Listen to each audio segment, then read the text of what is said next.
नमस्कार मित्रांनो, स्वागत आहे तुमचं मराठी विचार सरणीमध्ये। आज आपण जाणून घेणार आहोत धनत्रयोदशीच्या पूजेतली एक अशी गोष्ट जी प्रत्येकाने आपल्या घरात ठेवलीच पाहिजे। होय, ती गोष्ट म्हणजे बेलाचं पान।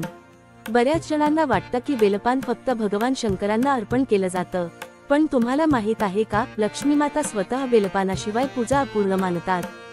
म्हणूनच धनत्रयोदशीच्या पूजेत बेलपान नसेल तर ती पूजा अधुरी राहते। धनत्रयोदशी आणि बेलपानाचं दिव्य नातं। धनत्रयोदशी हा दिवस फक्त सोनं, चांदी, भांडी किंवा धान्य खरेदी करण्यापुरता मर्यादित नाही।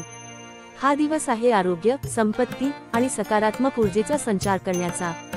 शास्त्रात सांगितलं आहे की बेलपानामध्ये ब्रह्मा, विष्णू आणि महेश या तिन्ही शक्तींचा निवास असतो आणि या तिन्ही शक्तींच्या माध्यमातूनच आपल्या घरात निर्मिती, पालन आणि संरक्षण होतं।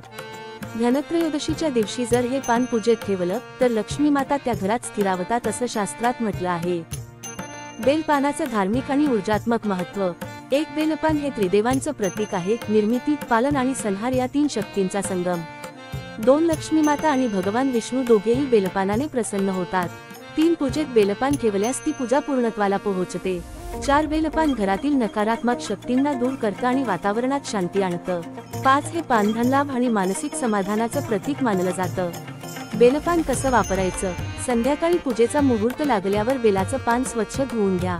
त्यावर हळद, कुंकू लावा आणि लक्ष्मी मातेच्या समोर ठेवा।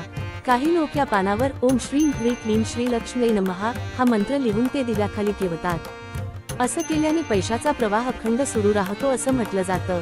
पूजा संपल्यानंतर बेलपान तुळशीच्या झाडाजवळ ठेवावं किंवा वाहत्या पाण्यात विसर्जित करावं। बेलपान अर्पण करण्याचे चमत्कारिक फायदे। 1. घरातील पैशाचा ओघ सतत सुरू राहतो। 2. नकारात्मक ऊर्जा नष्ट होते आणि सकारात्मक ऊर्जा वाढते। 3. आरोग्य सुधारतं, आजारपण दूर होतं। 4. व्यवसायात नवीन संधी मिळतात आणि जुने अडथळे दूर होतात। 5. घरात लक्ष्मी माता स्थिरावतात, सुख, शांती, समृद्धी वाढते आणि सर्वात महत्त्वाचं, मनात एक गूढ शांतता आणि आत्मिक समाधान निर्माण होतं। काही महत्त्वाच्या सूचना। बेलाचं पान नेहमी ताजं आणि स्वच्छ असावं। ते कोमेजलेलं, तुटलेलं किंवा वाकलेलं नको। बेलाचं पान नेहमी उजव्या हातानेच तोडावं। पूजेनंतर ते फेकू नका, त्याचा सन्मान करा। तुळशीजवळ ठेवणं सर्वात शुभ। मित्रांनो, लक्ष्मी मातेची कृपा कायम आपल्या घरात राहावी, पैशाची आणि सुखाची कधीच कमतरता भासू नये अशी इच्छा असेल तर या धनत्रयोदशीला बेलाचं पान अर्पण करणं विसरू नका। लक्ष्मी मातेच्या कृपेनं तुमचं जीवन आनंद, आरोग्य आणि समृद्धीनं भरून जावो हीच मराठी विचार सरणीची शुभेच्छा। जर ही माहिती तुम्हाला आवडली असेल तर व्हिडिओला लाईक करा, आपल्या मित्र परिवारासोबत शेअर करा आणि अशाच सुंदर धार्मिक व प्रेरणादायी माहितींसाठी मराठी विचार सरणी चॅनेलला सबस्क्राईब करा। घंटा बटन दाबायला विसरू नका, जेणेकरून पुढील पवित्र आणि प्रेरणादायी व्हिडिओ तुम्ही सर्वात आधी पाहू शकाल।